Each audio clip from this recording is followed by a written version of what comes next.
Welcome to Mana's Seal YouTube channel. The previous video link is on the description box or on the top right card. Volume 15, The Half-Elf Godkin.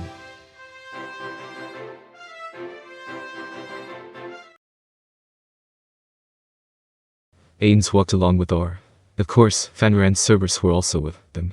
The magical beast bear displayed an attitude that it didn't want to go, but with just one crack of Aura's whip, it mutely came along. By the way, Aura, what are you planning to do with that magical beast?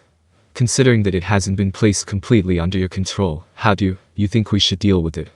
Yes. So I'd like to consult with you on this, but is it okay if I bring it back to Nazareth? Are you going to let it roam freely on the 6th floor? It was one thing if it possessed the degree of intelligence necessary to hold a conversation like Hamsuk, but he couldn't allow a low-intelligence magical beast to roam around freely. Even a magical beast around this level could probably kill the ordinary maids. If that were so, then a portion of the NPCs would be barred from entering the 6th floor. And that wasn't all, there were the other plant-type monsters on the 6th floor. There was also the question of what to do about their safety.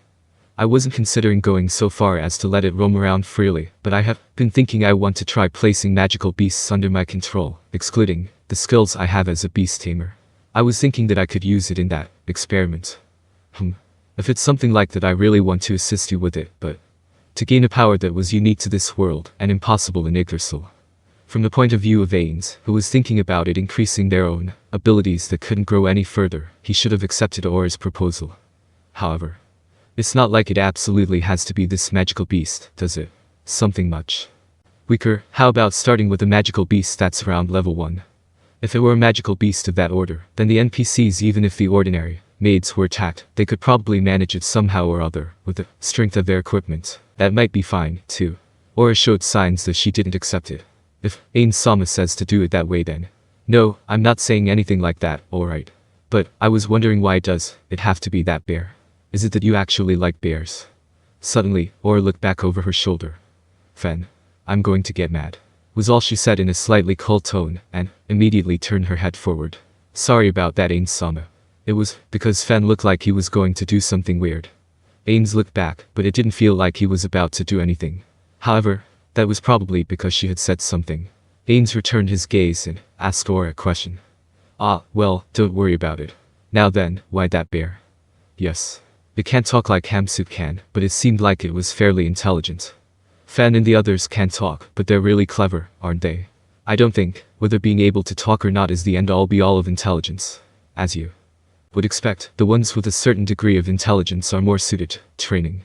Certainly, had a feeling that he may or may not have a memory of seeing Fen, and thinking the same thing. Suzuki Satoru lived a life unconnected with pets, but that seemed to be fundamentally different from the good dogs he heard about in stories. Of course, if you just said it was because he was a magical beast, that would be the end of it. So that's why Fen sometimes listens to what Mare says. The ones with a certain degree of intelligence are more suited for training after all. Or, you could just raise one from infancy. It would take too much time to do that, Then something that matures in a short time like a dog. I don't know if that'll be useful for the training of magical beasts in that situation. In order to train magical beasts, it was logical to try and use them.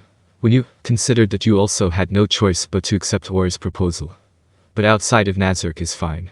Look, right now, there's that place where we brought the humans from the royal capital are living, right?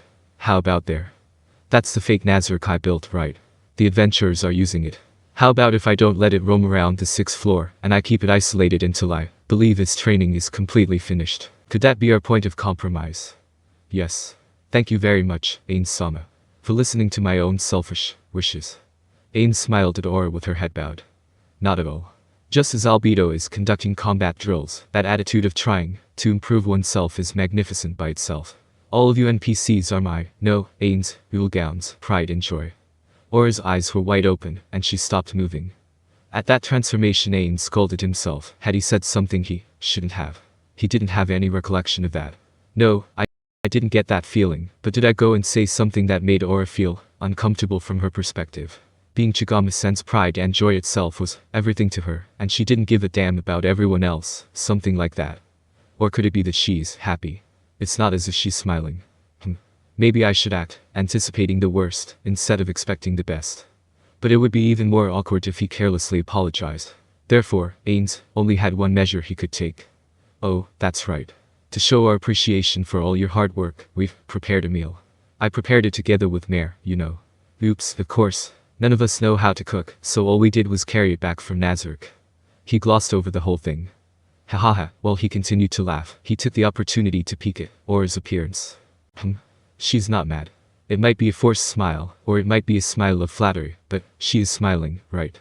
Aura was smiling so broadly that he couldn't believe it was insincere. She might have been happy at hearing that a meal had been prepared. Or maybe she was happy at being praised by Ainz. At any rate, I need to give the NPCs a whole lot more praise, don't I? Ainz hardened his resolve to do so. He had a feeling that one of the guild members had said in a voice devoid of emotion, gratitude is something that isn't transmitted to the other party if left unsaid. If you think you're transmitting it and say nothing, then before you know it your wife's discontent will accumulate outrageously. Was that Touchsan? While he was desperately trying to remember, the green secret house came into view. When they were all standing in front of it, Mare, who was monitoring things from the inside, opened the door. Welcome back, sis. Yeah, I'm home. She could see a fully set dining table behind Mare. Aura's gaze raced over it. Ainz was also racked with tension. Wow, it looks so delicious. Seeing Aura's face break into a smile, Ainz was relieved. He had been a little worried she would say something like, oh, and I was in the mood for katsudon today. While thinking that was something she would definitely never say. Because he rarely had the chance to share a table with someone, he had been worried that his pickiness about the food had become extremely dull and crude. Yes, the head chef would be happy to hear you think so. In addition to that, I also had Fenrir's portion prepared, but they had placed an enormous huge lump of meat, exclusively for Fenrir, on top of a stump they had prepared next to the base. It was a cow they had been raising for livestock, so fresh that it had only just been strangled, and the blood was still dripping. The dairy farm was in a place that was separated by a short distance from Nazareth, a vast plot where the cattle were largely left to graze. The head chef said, I personally prefer the taste of grain-fed to grass-fed meat for that breed. Perhaps he had a big influence, or other people felt the same way, but it wasn't a very popular choice of meat within Nazareth. Originally they weren't allowed to graze, maybe we should raise them so they become even more delicious. However, they didn't have enough manpower for that. In Irantal, among the people who had been forcefully moved in order to create the demi-human district as nicknamed, there were hardly any people who had skills related to animal husbandry, and even if there had been, they would have gone in the direction of the frontier villages. Be that as it may, it was just someone who was fussy about the taste talking. There weren't any problems if it were a magical beast's feed. What should we do about the portion for that magical beast bear? He'll be fine even if he doesn't eat. It looks like he ate right before he ran into me. On top of that, apparently one kind of training.is not giving him any food until he completely understands that I'm the boss and obeys me. Is that so? No, well, it might certainly be exactly like that. Even for humans, or other races, the ones that have been mentally pushed to the breaking point. Fully obey us. They entered the green secret house while saying that and other things. You can go ahead and eat. When Aura said that before going through the door, Fenrir, who had been patiently waiting, sank his teeth into the meat. The magical beast bear just blankly watched that sight. That figure with the sagging shoulders certainly did appear human-like, and just like Aura said, it made you feel like it did possess some level of intelligence. Incidentally, Cerberus didn't eat dinner. Even if you gave a summoned monster food, it would be pointless. It wasn't as if there weren't any cases when they were strengthened by giving them food that granted buffs, but at least right now Ainz didn't feel an ounce of necessity to do that sort of thing. Huh? You serious? Bullying is not cool. So hungry. Having decided that, Ainz had a hunch those were the reactions to his decision coming back from the Cerberus. But it was probably just his imagination. The three of them arrived at the table Ainz had prepared. Go on and eat. The two of them said, thank you for this meal, in unison. Naturally, Ainz was not able to eat. Aura was the first one to eat. Ainz Sama. This is delicious. Mare nodded in agreement with his sister's words. Ainz smiled at the two of them. That's great. I'll pass it along to the head chef. I want you two to listen to what I have to say while you're eating. But we know from Aura's investigation that we'll be fine even if we build a temporary base in this area. Therefore, we will choose a place to relocate the green secret house, and after that's finished, I want us to take action in order to find the Dark Elf village. The two of them stopped eating and earnestly listened to what Ainz had to say. Well, even Suzuki Satori would have stopped eating if his boss started talking about something job-related. After that, we will establish friendly relations with the Dark Elves. As our plan, to carry that out so long as Aura permits it, I want to carry out mission. Red Ogre cried. Ainz grinned. He had once carried it out with his friends, and those friends had dubbed it a dirty trick. In truth, right when he was thinking about using a monster, he had summoned himself, or brought back just the right magical beast for the job. If she gave her approval to use it, there would be no other hand to play as magnificent as this one. It not being under her complete control was an element of uncertainty in the plan, but conversely, that would also increase the realism. He didn't know whether it differed by the individual or by their race, but there was no uniformity in the acting ability of monsters. The evil Lord of Wrath had given an outstanding performance, but according to Shizu it seemed that the Circlet Demon was a damn ham. He had wanted to conceal their identities and strength, but wouldn't it be better if they could just slip right in? If it were fine to spend however many years on it, there might have been a much more different way to go about it, but when he considered the theocracy he didn't think they had that much time. Cried because of sadness.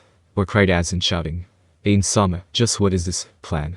Ainz once more grinned at the curious Or. At one time, it was one of the many things he had learned from his friends. It seemed that the strategy's name was based on something, but Ainz acted like he knew, without actually knowing. But he could explain what that strategy was if he based his explanation on his real experiences with it. Ainz opened his mouth. Oh, it's the Red Oni who cried, right? I read that book recently. Being the first time he learned the source of the strategy's name, Ainz closed his mouth and slowly looked up at the sky. If he had seen a majestic blue sky here, Ainz's mind, its own ignorance beaten into it by a child, might have also learned a thing or two. He might have received the consolation that he was small compared to the entire world. However, all he saw was the ceiling of the green secret house. After he had stared at the unremarkable ceiling for a bit, he turned his face to see Mare's pure and innocent smile. The possibility still remained that Mare was jumping to the wrong conclusion. Is that right? You're something else, Mare. I've never read that book before. You say it's called The Red Oni Who Cried. Yes. So the contents of that book are what we're going to use that bear that my sister brought back to do, right? Oh yeah, probably, that's a bullseye. Yeah. You sure are amazing, Mare. And so, Ainz showed the two of them a smile.